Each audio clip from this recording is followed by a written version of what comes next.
All right, it looks like it's time to begin our Bible study tonight. Reverend Berger, sir, would you please stand and pray and ask the Lord's blessings over the Bible study tonight?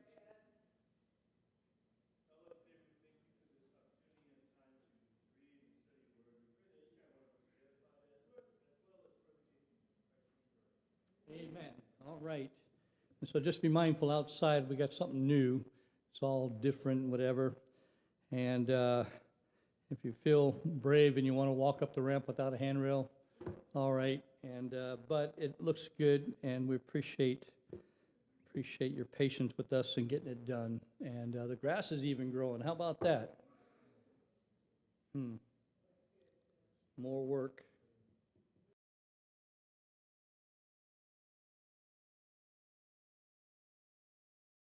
But we won't focus. Huh? Oh, okay. All right, very good. Well, you guys will take care of it. So, all right, last week we tried to complete verses 1 through 10 of chapter 2. We didn't quite make it.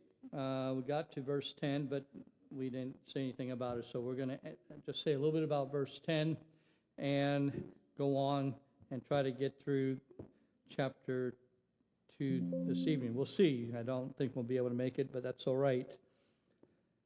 The section ends with Paul being accepted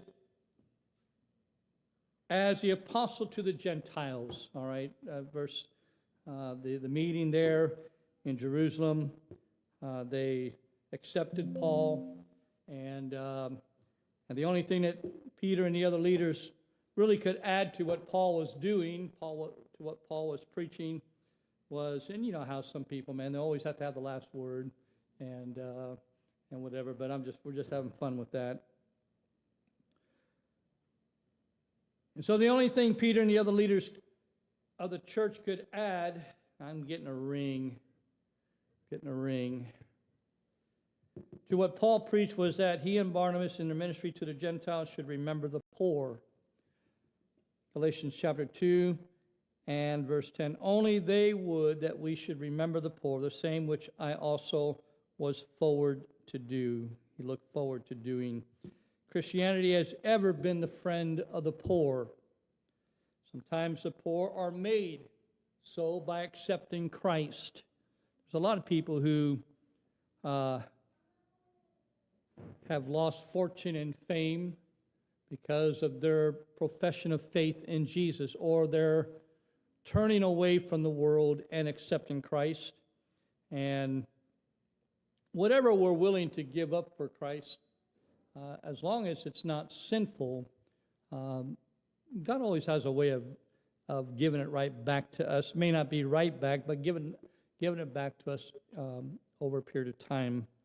And sometimes that time is pretty quickly or pretty quick, and sometimes it may take a little bit more time. All right. Anything that we give up for the sake of the gospel, we put God first. God appreciates that gesture, and we lay that down because the only thing that we want to do is just please God. God accepts the sacrifices. He accepts all of that, and in time, when God knows that it would be the greatest blessing to us, He gives it right back, and what a blessing that is. Christianity has ever been the friend of the poor. Sometimes the poor are made so by accepting Christ. Accepting Christ often means the loss of friends. How many of us have lost friends because we became a Bible thumper? As they would, that's what we used to call, Bible thumpers, holy rollers, and we were part of that same group that disparaged the Christian, made fun of the Christian, and we became one, and so we lost our friends. Our status